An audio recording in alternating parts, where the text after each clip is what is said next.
మరో breaking news చూస్తున్నా. మెదక్ జిల్లాలో దారుణం చోటు చేసుకుంది.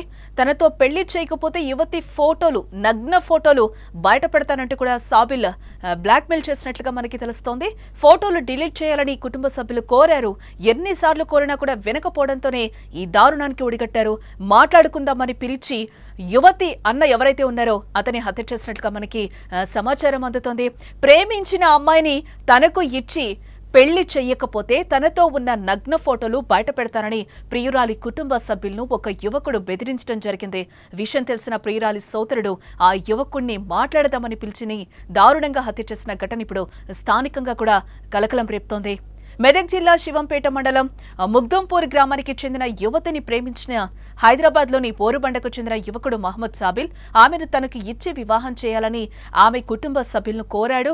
అయితే సాబిల్కు తన కుమార్తెను ఇచ్చి వివాహం చేసేందుకు యువతి కుటుంబ సభ్యులు నిరాకరించారు. దీంతో ఆగ్రహించిన సాబిల్ ప్రియురాలితో పెళ్లి చేయకపోతే ఆమె తనతో సాన్నిహిత్యంగా ఉన్న ఫోటోలను బయట పెడతానని వారి కుటుంబ సభ్యులను యువతి అన్న సయ్యద్ అఫ్సర్ను బెదిరించడం జరిగింది. దీంతో పరువు పోతుందని భావించిన యువతి కుటుంబ సభ్యులు ఫోటోలు డిలీట్ చేయాలని సాబిల్ను ఎన్నిసార్లు కోరినా కూడా అతను వినిపించుకోలేదని కూడా చెప్తున్నారు. దీంతో సాబిల్ను అడ్డు తొలగించుకోవాలని కూడా యువతి అన్న అఫ్సర్ తన స్నేహితుడు సంతోష్తో కలిసి ప్లాన్ చేసినట్లుగా కూడా మనకి తెలుస్తోంది. అనుకున్నట్లుగానే మాట్లాడుకుందామని సాబిల్ను పిలిపించారు. వారు చెప్పిన చోటకు వచ్చాక అఫ్సర్ అతని స్నేహితులు కలిసి సాబిల్ను కారులో ఎక్కించుకుని ముగ్దంపూర్ గ్రామ శివార్లోకి తీసుకెళ్లారు. అక్కడ సాబిల్తో వాగ్వాదానికి దిగారు. తీవ్ర వాగ్వాదం అనంతరం సాబిల్ తలపై బండరాయితో కొట్టి చంపేసి మృతదేహాన్ని అక్కడే పడేసి పారిపోయారు. నిర్మానుష్య ప్రదేశంలో సాబిల్ మృతదేహాన్ని గమనించిన స్థానికులు వెంటనే పోలీసులకు సమాచారం ఇచ్చారు. స్థానికుల సమాచారంతో ఘటనా స్థలానికి చేరుకున్న పోలీసులు ఆ మృతదేహాన్ని స్వాధీనం చేసుకుని పోస్టుమార్టం కోసం హాస్పిటల్కు తరలించారు. ఘటనపై కేసు నమోదు చేసి దర్యాప్తు చేపట్టినట్లుగా పోలీసులు ఈ హత్యకు పాల్పడిన నిందితుడు అఫ్సర్ సంతోష్లను అదుపులోకి తీసుకున్నట్లుగా కూడా మనకి సమాచారం అందుతోంది.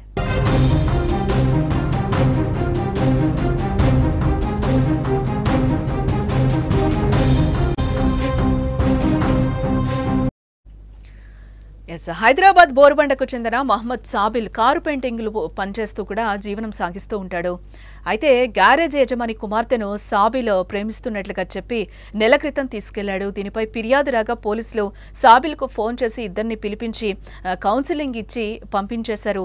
అనంతరం 15 రోజులుగా సాబిల్ సదరు బాలికకు వరుసకు సోదరుడైన సంగారెడ్డివాసి అఫ్సర్కు ఫోన్ చేస్తూ మీ చెల్లిని నాకిచ్చి పెళ్లి చెయ్యి, లేదంటే ఆమె అసభ్యకర చిత్రాలు సామాజిక మాధ్యమాల్లో పోస్టు చేస్తానని కూడా ఇతడు బెదిరించడం జరిగింది. సాబిల్కు అఫ్సర్ నచ్చ చెప్పినా కూడా ఫలితం లేకపోవడంతో హత్య చేయాలని ప్రణాళిక రూపొందించారు. ఈ నెల 21న తన మిత్రుడు సంగారెడ్డి జిల్లా పోతిరెడ్డిపల్లికి చెందిన సంతోష్ను సహకరించాలని కోరాడు. వారిద్దరూ కారులో బోరుబండకొచ్చారు. మాట్లాడదామని సాబిల్ను వాహనంలో ఎక్కించుకొని కూడా బయలుదేరారు. కారులో మద్యం తాగి సాబిల్ను సదరు బాలిక ఫోటోలను తొలగించాలని మళ్లీ కూడా అడిగారు. సాబిల్ వినలేదు. దీంతో ముగ్దంపూర్ శివార్లో ఖాళీ ప్రదేశంలో కారు ఆపారు. అఫ్సర్ సాబిల్ గొంతు నిలమగా సంతోష్ అతడి తలను గోడకు బాదాడు. చనిపోయాక ఎవరూ గుర్తుపట్టకుండా ముఖంపై రాయితో కొట్టినట్లుగా కూడా మనకి తెలుస్తోంది. డాగ్ స్క్వాడ్ గుర్తించకుండా పోలీసులను తప్పుదోవ పట్టించేందుకు హతుడి శరీరంపై దుస్తుల్ని కూడా తొలగించారు. అటుగా వెళ్లిన వారు 22న గుర్తించి పోలీసులకు సమాచారం ఇవ్వడం జరిగింది. పోలీసులు కేసు నమోదు చేశారు.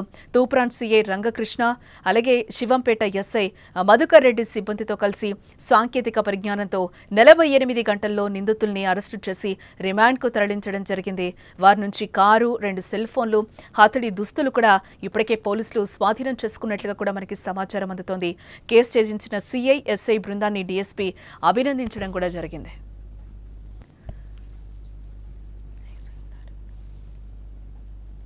ఇది విరివిగా మేము సోషల్ మీడియాలో పబ్లిసిటీ చేయడం వల్ల మాకు వచ్చిన సమాచారంలో మృతుడు మహమ్మద్ సాబిల్ అని చెప్పేసి బోరబండ నివాసి అన్న విషయం తెలిసింది. ఆ తర్వాత దీన్ని పూర్తిగా పరిశోధన చేస్తే దీంట్లో ఈ మహమ్మద్ సాబిల్ ఎవరైతే మృతుడు ఉన్నాడో ఆయన వాళ్ళ బంధువుకు సంబంధించిన ఒక అమ్మాయి ఆ కేసులో అమ్మాయి ఎలోప్మెంట్ కేసు, దాంట్లో కిడ్నాప్ జరిగిన కేసులో నిందితుడు ఎవరైతే ఉన్నారో A1 మహమ్మద్ అఫ్సర్, తర్వాత ఆయన స్నేహితుడు సంతోష్ అని చెప్పేసి దాంట్లో ఇన్వాల్వ్ అయి ఉన్నారు. సో వారు తర్వాత అమ్మాయి ఎలోప్మెంట్ అయిన తర్వాత అది అల్లాపూర్ పోలీస్ స్టేషన్ పరిధిలో ఉన్న కేసు ఆ కేసులో భాగంగా ఆ తర్వాత వాళ్ళు మళ్ళీ వచ్చిన తర్వాత పోలీసులు కౌన్సిలింగ్ చేసి వాళ్ళని పంపించడం జరిగింది. కానీ ఇతని దగ్గర ఎవరైతే మన చనిపోయిన వ్యక్తి దగ్గర అమ్మాయికి సంబంధించిన కొన్ని ఫోటోలు ఉండడము, ఆ ఫోటోలు ఇతనికి నిందితుడికి పంపించి అమ్మాయితోటి నాకు ఖచ్చితంగా పెళ్లి చేయాలా, నువ్వే ఒప్పించాలి అని విషయం చెప్పడం జరిగింది. దాంతో ఆ ఫోటోలు డిలీట్ చేయమని అతను వెంబడి పడడం, ఇతను ఒప్పుకోకపోవడం వల్ల వాళ్ళ మధ్య ఏంటంటే ఒక ఘర్షణాపూరితమైన వాతావరణం ఉండింది. దాంతో తన స్నేహితుడైన సంతోష్ తోటి ఒక ఒప్పందం లాగా ఒక నిర్ణయం తీసుకోవడం జరిగింది. ఎట్టి పరిస్థితుల్లోనే నిందితుడు చనిపోయిన వ్యక్తి దగ్గర నుంచి ఆ ఫోటోలు తీసేసుకోవాలని, లేకుంటే చంపాలని ఆ ఉద్దేశంలో భాగంగా మొన్నటి రోజు ఆ రోజు ముందు రోజు నైట్ దాన్ని బోరబండకు పిలిపించి నువ్వు రానితో మాట్లాడేదని చెప్పేసి తీసుకొని వచ్చేసి అతనికి వస్తూ మద్యం తాగించి వస్తున్న క్రమంలో మన తూప్రాను, మనోహరాబాద్ నుంచి తూప్రాను తర్వాత ఈ శివంపేట ఏరియాకి వచ్చేసి అతన్ని ఫోటోలు డిలీట్ చేయమని చెప్పి దానికి ఒప్పుకోకపోతే వెంటనే అతన్ని ఫస్ట్ ఏంటంటే అతని స్పృహ కోల్పోయేలాగా గొంతుబట్టి అతన్ని స్ట్రాంగులేట్ చేయడం జరిగింది. ఆ తర్వాత స్పృహ కోల్పోయిన తర్వాత అక్కడున్న ప్రీకాస్ట్ వాళ్ళకి ఆ తలను వేసి కొట్టడము, ఆ తర్వాత అక్కడికక్కడే చనిపోయిన తర్వాత ఎవరు కూడా ఆనవాళ్ళు గుర్తుపట్టొద్దన్న ఉద్దేశంతో ఆ బండరాయితోటి ఆ ముఖం పచ్చడి కూడా చేయడం జరిగింది. మెదక్ జిల్లా శివంపేట మండలం ముగ్ధంపూర్ గ్రామానికి చెందిన యువతిని ప్రేమించి హైదరాబాద్లోని బోరుబండకు చెందిన యువకుడు మహమ్మద్ సాబిల్ ఆమెను తనకు ఇచ్చి వివాహం చేయాలని ఆమె కుటుంబ సభ్యులను కోరాడు. అయితే సాబిల్ తమ కుమార్తెను ఇచ్చి వివాహం చేసేందుకు యువతి కుటుంబ సభ్యులు నిరాకరించడం జరిగింది. దీంతో ఆగ్రహించిన సాబిల్ ప్రియురాలతో పెళ్లి చేయకపోతే ఆమె తనతో సాన్నిహిత్యంగా ఉన్న ఫోటోలను బయట పెడతానని కూడా వారి కుటుంబ సభ్యులను యువతి అన్న సయ్యద్ అఫ్సర్ను అయితే బెదిరించాడు. దీంతో పరువు పోతుందని భావించిన యువతి కుటుంబ సభ్యులు ఫోటోలు డిలీట్ చేయాలని సాబిల్ని ఎన్నిసార్లు కోరినా కూడా అతడు వినలేదు. దీంతో సాబిల్ను అడ్డు తొలగించుకోవాలని కూడా యువతి అన్న అఫ్సర్ తన స్నేహితుడు సంతోష్తో కలిసి ప్లాన్ వేశాడు. అనుకున్నట్లుగానే మాట్లాడుకుందామని సాబిల్ను పిలిపించారు.